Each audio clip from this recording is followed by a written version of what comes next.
ধর্ষকের মৃত্যুর আগে ধর্ষিতাকে মৃত্যুবরণ করতে হয়। এটা হচ্ছে আমাদের সোনার বাংলাদেশ। একজন ধর্ষকের জীবনের মূল্যটা এত বেশি যে তাকে ফাঁসির মঞ্চে দাঁড় করা যাবে না।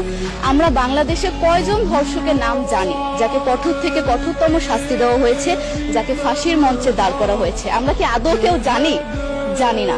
অথচ আমরা কতগুলো যারা ধর্ষিত হয়েছে তাদের নাম জানি। অনেক বড় এই লিস্ট, আসলে অনেক বড়, বলে শেষ করা যাবে না।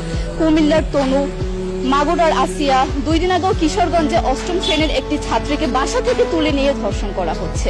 বাবার হাতে মেয়ে ধর্ষিত হচ্ছে, ভাইয়ের হাতে বোন ধর্ষিত হচ্ছে। আমরা আসলে নিরাপদটা কোথায়? আমার মনে হচ্ছে আমরা যেন আইয়ামে জাহিলিয়া যুগে চলে গিয়েছি। মাঝে মধ্যে মনে হয় এর থেকেও খারাপ সময় আছি আমরা, কারণ ওই যুগে মেয়েরা অ্যাটলিস্ট সম্মান নিয়ে মৃত্যুবরণ করতে পারত। জন্মের পরপর জ্যান্ত মাটিতে পুঁতে দেওয়া হতো, আর আমাদের ধর্ষণ করে নির্মমভাবে তারপর মৃত্যুবরণ করতে হচ্ছে।